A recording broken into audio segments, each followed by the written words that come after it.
Hi everyone, my name's TC and I wanted to put together this small little video deconstructing a lot of different perspectives that I'm piecing together from my own experience. Now, for some of you who are aware, I run a news site, weekinworldnews.com, and I deal with a lot of articles day in and day out. So there's a lot of stuff that I curate and share, and I do my research to make sure that what is being shared through there is something that I recognize has some sort of basis or should be taken into awareness. And there's a lot that get lost out there, and there's a lot of confusion. But to put that bluntly, we're entering into a contactless world. And I don't know if that's a good thing for many reasons. But at the same time, too, my optimistic self sees a lot of blessings as well. So let me deconstruct a lot of this. I don't know if I will be breaking this up over a period of different videos or try to compact it into this one video, but bear with me. So right now, we're dealing with a war on locality. That means the human body, the way you interact with the world, the relationship with your external forces. Now, when you're living in such a disconnected world, the ability to connect, to have that authentic intimacy is threatened. On top of that, too, you're not able to truly hold security because you feel that your threat is always external to your body. And at that point, instead of the threat back in 2001 of, oh, the enemy's in another country and your country's that threat, now the enemy is your neighbor and now your body's that threat. Now, these types of, I guess, stories that we're being told in the media, they have an inherent connection to mess with people's emotions, their emotional state, their emotional drive of fear, as well as a threat to remind them of what is dear to them. And if they lose it, how will they react? So by that fear-driven nature, they then allow themselves to participate in this story, or at least drive this story's authenticity through their own emotional reaction. And I think majority of the news out there can pretty much claim that a drive in emotional adjustment, engineering, or influence hold big keys for major events, whether it's business oriented, whether it's agenda or politically oriented. These things, they're nothing new. We lived with them for over a century, for ages and ages. This shit is human. So when I recognize these more like psychological engineering scripts that are playing out, I can't help but question it because I saw what happened in 2001 and the shift that pushed laws, that pushed people into fear, that pushed brainwashing into concepts to accept limitations and rights and privacy to be at threat over the guides of larger institutions. And these people who are involved in these larger institutions aren't given the time of day to even validate if these individuals are even worth being experts in their field, or are they contradictory with their own agendas at hand. That's the biggest part at play that we need to question. Where is everything sourced from, who runs who, and who benefits? So, with everything going on, we can't not see that there's total chaos. And it's so fear-driven that if one was to even consider the idea of going outside with a mask, or let's say going outside without a mask, that the populace, through fear itself, would then segregate that individual for not fitting in with that herd mentality. In which case, they do not express the same fear that these other individuals are, so they are now treated as the enemy because of the same psychological engineering that has taken place over the course of the last couple of months. Now, let's bring topic to this virus lockdown, because the virus lockdown, it's not just like a normal lockdown. We've never tried to have some sort of lockdown totally derail the entire economy, and at the same time, too, take the dive of pretty much most people's standards of living and put it in a straight shitter. So when you're going to take these people and then toss them to the curb in exchange of what? You're going to have to deal with a lot of repercussions. Now, I feel that this virus lockdown might have been motivated due to the statement of a virus, and the denial of a virus is just as much getting lost in the narrative than to declare that one can accept that there's a common flu out there. Now, you can entertain the idea that if that common flu, regardless of the numbers and threat, was still hyped up to the same degree it has, we'd still be in the same spot, even if that wasn't as deadly. Now you apply that same principle. Okay, now there is a flu, but now it's taking out lives. Why is it taking out lives? How much do we truly understand it? And the people who do understand it, who do they work for and why do they work for them? So I look at a lot of the individuals involved here that are more associated with the big players on the board right now, which is like WHO, Big Pharma, and a lot of the geopolitical authorities and banking systems, which are now in threat by the ability of enacting whatever is occurring. Now, there's this simple line that is going around that is stated, and it feels so scripted, but it's the concept of diagnostics, treatment, and vaccination.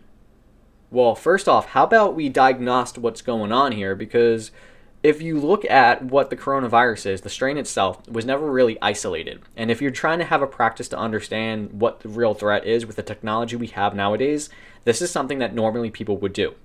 On top of that, too, if you have something against your system, your body system, and it's making you ill, there is something you can provide yourself to counteract that can provide balance to the system or provide some sort of nutrient or assistance that is in turn going to stitch your body to deal with it on its own. And in some cases, those that have lack of nutrients are already in a negative position by allowing themselves to be susceptible to whatever they encounter, which is why they're more susceptible to flus anyway, because they have poor gut health or poor understanding of their own body. They fail to understand that they are their own garden, and the nurturing that has been needed to take care of that has been lost to the values of the Western world, unfortunately, which perceives the diet of a superficial, more surface level glean that is more for profit rather than the concept of food itself being not only healing but medicine. So if the individuals who are in charge are aware of that, then they would provide that as a solution. But instead, solutions are restricted.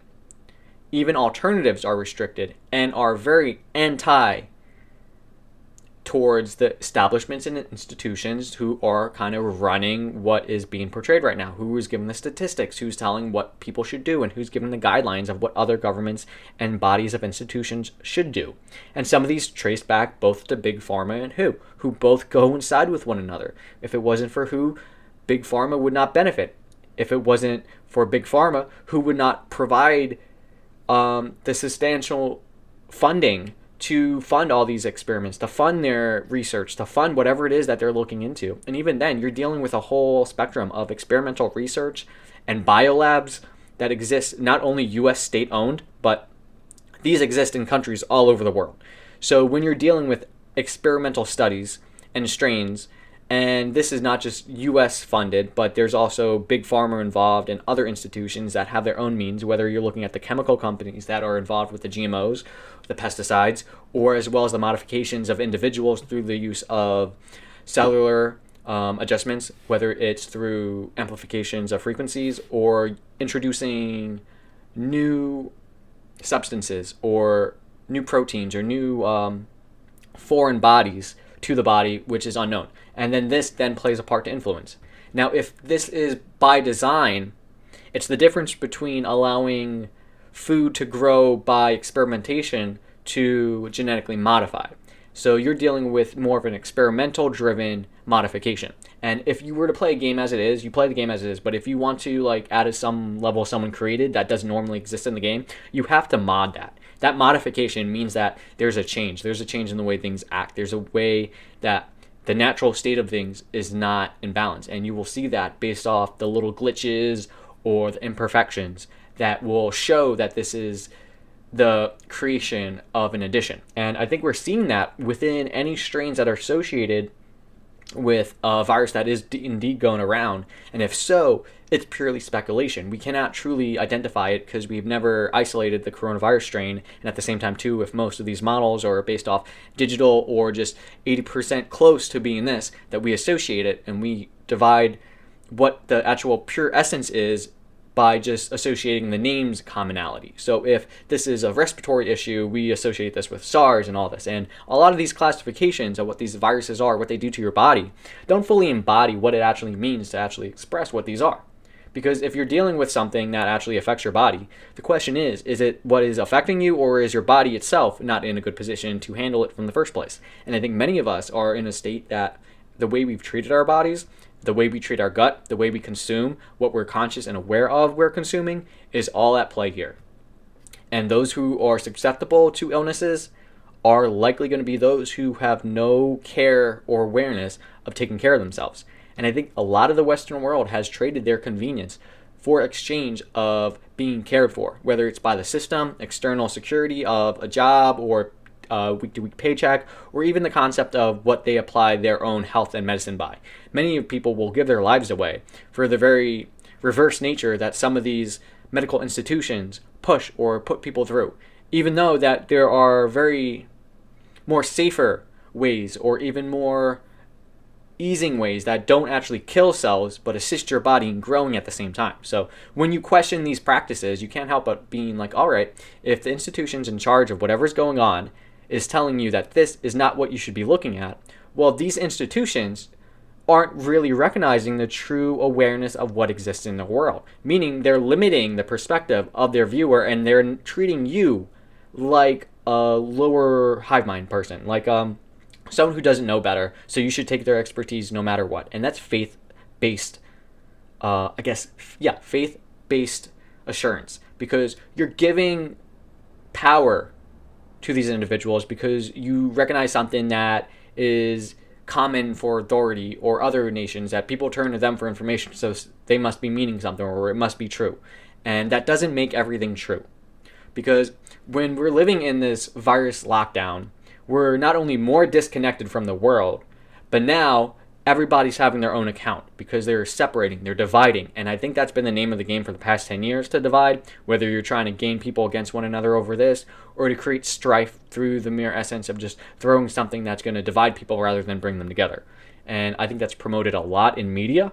I think that's promoted a lot in social engineering, as well as certain countries and institutions who participate in social engineering on social networks or any online forum community connections that are out there, because the identity can be just as influenced by what they experience.